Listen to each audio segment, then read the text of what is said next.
Hello, students. My name is Brittney Larkin. I am an administrator at Insight Schools. I oversee the English, Science, and Elective departments, and I am happy to be seeing you in the month of February. The first thing we're going to talk about really quick is just our 7 mindsets. Remember, those are what you've been learning about all year long in your homerooms. And we're going to talk about the one for February, which is Live to Give. And there are a couple different points to be looking at in this mindset. So the first one is to stretch yourself. So things you want to think about is Live to Give is a lot about how can we support other people in the way that you have yourself been supported. So some things for you to be thinking about is how have others gone out of their way to support you? And then how can you be that person for someone else? So sometimes it's hard for us to remember to give to others, but we want to be able to remember how have others given to us, and then how can we turn around and give to others as well, because that's how we build strong relationships and positive relationships. Make a difference. Similarly, who has made a positive difference in your life, and how can you pay that kindness forward? And receive gracefully. One can sometimes be hard for a lot of us. Do you ever struggle with accepting gifts or compliments from others? I know definitely sometimes I feel a little bit insecure, so I kind of laugh off when somebody says something kind to me or nice about me. So something to think about if that is you is how could you respond more gracefully in the future when someone is being genuinely kind and nice to you and giving you a gift or a compliment, something that they don't want anything in return for, right? How can we respond to that gracefully and continue to recognize that that is a part of building strong and healthy relationships? And then also creating a legacy. So remember that if you're passionate about something, that's something that we want to be able to give to other people as well.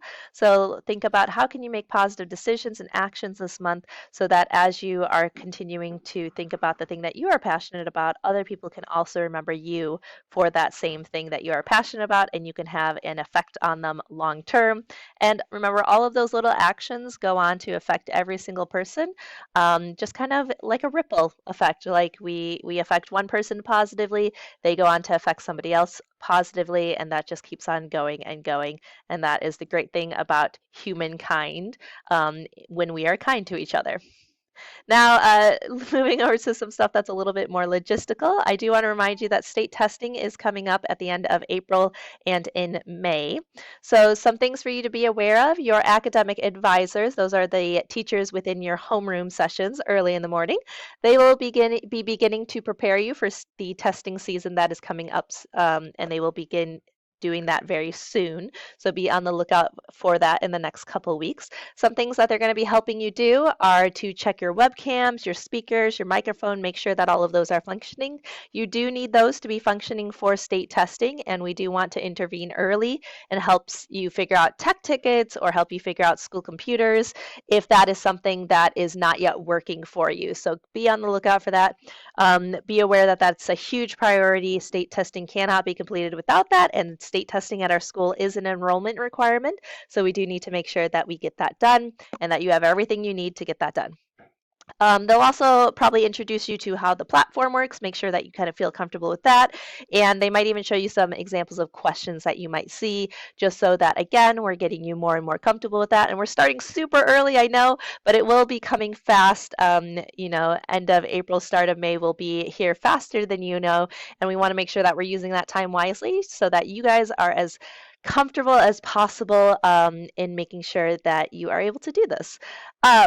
Something to be thinking about is we know that not everybody does state testing every single year, and that's totally okay. However, these skills are still very important. First off, if you are going to be taking any state tests in the future, obviously it's helpful to know these things now so that you are prepared for those in the future and you can practice that and you can be a seasoned pro by the time you get there. The other thing is that a lot of things are just soft skills that are really important for the rest of your life. So for example, we live in a technological world. You're going to be checking if your webcam, speakers, and microphone are working probably for the next few years until we, have computers on our heads or something. So we want to make sure that those are working. And that's just something that is a good skill to have no matter what. Same thing with just being able to explore different platforms and learn how different platforms can work. And same thing with getting to know how questions might look when you see them, especially as you go off to trade school or community college, or even if you're going into work and possibly doing like quizzes during the application process. We want to make sure that you're comfortable with a variety of questions that you might see, so it's not something that is new and surprising. So even if you're not state testing this year, I really ask that you maintain a positive and invested attitude to make sure that you are prepared for anything that the future might throw at you regardless. Some other things for state testing, that was kind of the logistical stuff, but I do want to talk about state testing can kind of be a stressful time for everybody. So I really want to emphasize your health and remind you that state testing is very important, but you as a person are also very important. So for your mental health, please remember that you are more than a test. You are important. We care. We love you. We want to make sure that you are the best that you can be.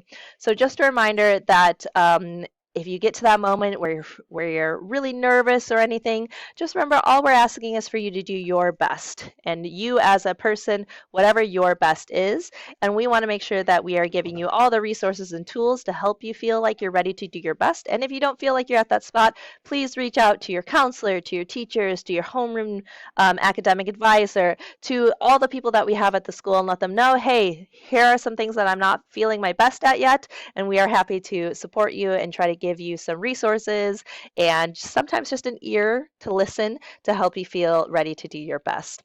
Physical health is so intertwined with mental health as well, so please remember that getting good sleep at any time of the school year, especially during testing time, especially as we're leading up to test time, is really important. Remember that sleep is something that is consecutive. So several good nights of sleep will build together, but also you can't turn around several bad nights of sleep with just one good night of sleep. So that's a habit we want to build now. So please remember that at nighttime, try to put your phone away, try to dim the lights, try to make sure you're going to bed a little bit earlier, just so that you're getting a full night's sleep so that you are feeling your best physically. And that's super intertwined with mental health. We know for a fact that sleep is such a big contributor towards a positive mental health. Also, that you are eating in a nutritional way that will support you and that will make sure that your body is as healthy as possible, so that you feel like not only are you sleeping well, but also that your body is getting the nutrition that it needs to be able to think and move yourself well. And sometimes something we don't always think about is the space around you. So as you're thinking about how am I going to be set up for state testing, consider how you can set up your space to be nice and neat so that you have that mental space and physical space that is nice and neat so that you feel like you're a little bit more prepared for testing. And then social health is also really important. Please make sure that you are spending time with those that influence you positively, especially those who influence you positively in these specific spaces that we're talking about, mentally and physically, people that will inspire positive habits in you, and will help you to just, again, be the best that you really are. And quick plug, please make sure you attend some school clubs or lunch bunch. Those are also really positive social experiences and spaces, and safe spaces for you to just get to know some of your classmates, who you might not get to see yet often just by nature of us being a virtual school. And lastly, knowledge and skills. So still kind of like a mental health, but more on the brain side, the knowledge side. Your teachers are there to support you. So remember that everything that you're learning in your classes is to help you feel more ready for anything that life throws at you, but including during state testing, these can be really important knowledge and skills that you are going to be using. So remember, stay engaged in your classes, ask lots of questions, be curious. I look forward to seeing you in February. I hope you guys have a wonderful month. See you later.